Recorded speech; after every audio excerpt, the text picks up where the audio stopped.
आपके लिए income tax return भरने की प्रक्रिया आसान हो सके, इसके लिए इनकम टैक्स डिपार्टमेंट समय समय पर अपने आईटीआर फॉर्म में बदलाव करते रहता है।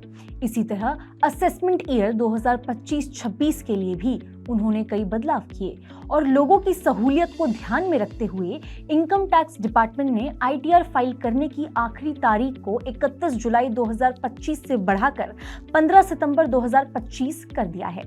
इस साल आईटीआर फाइलिंग की ऑफिशियली शुरुआत होने के बाद से अब तक सिर्फ लगभग 1 करोड़ 13 लाख रिटर्न्स की जो प्रोसेस है वो की गई है।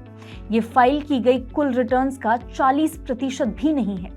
सोचिए जरा, 3 महीने में 40% से भी कम रिटर्न्स का प्रोसेस। तो आखिर क्या है ये पूरा मामला, जानेंगे इस रिपोर्ट में। साथ ही ये भी जानेंगे कि इनकम टैक्स डिपार्टमेंट ने इस साल आईटीआर फॉर्म में क्या क्या और कौन कौन से तरह के बदलाव किए हैं, जिससे शायद आपको फायदा हो सकता है। नमस्कार, मैं हूं मुस्कान ओझा, आप देख रहे हैं मनी 9।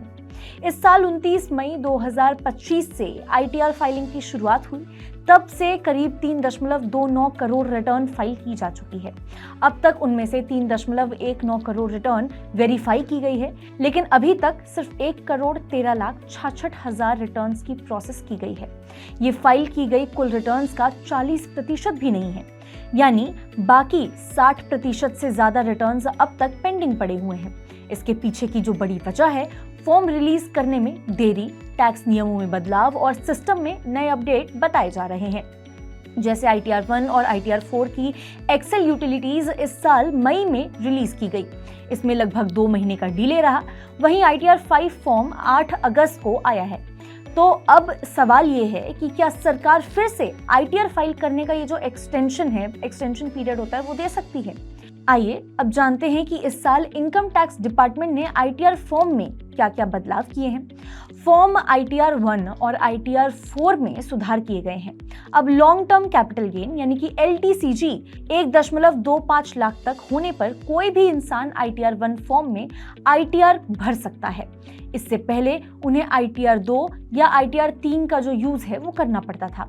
इसके अलावा अब कैपिटल गेन्स की अलग अलग रिपोर्टिंग आईटीआर 2 और आईटीआर 3 में की जाएगी। अब नए नियमों के अंदर कैपिटल गेन्स को 23 जुलाई 2024 से पहले और बाद में अलग अलग दर्ज करना जरूरी होगा। असेट एंड लायबिलिटीज रिपोर्टिंग की सीमा अब 1 करोड़ कर दी गई है। इससे पहले ये जो सीमा थी वो 50 लाख तक थी। इसके अलावा आईटीआर 3 और आईटीआर 4 में प्रोफेशन स्पेसिफिक कोड जोड़े गए हैं। Social media influencers, FNO traders, commission agents, इस तरह के सारे डिजिटल कमाई करने वालों के लिए नए प्रोफेशन कोड शामिल किए गए हैं। आईटीआर यू यानी कि अपडेटेड रिटर्न की जो सुविधा है, उसमें भी बदलाव किए गए हैं। अब इस सुविधा में रिटर्न फाइल करने के बाद 4 साल यानी कि 48 महीने तक अपडेट किया जा सकता है। पहले ये जो ड्यूरेशन है वो सिर्फ 12 महीने तक की थी, यानी कि 1 साल की थी।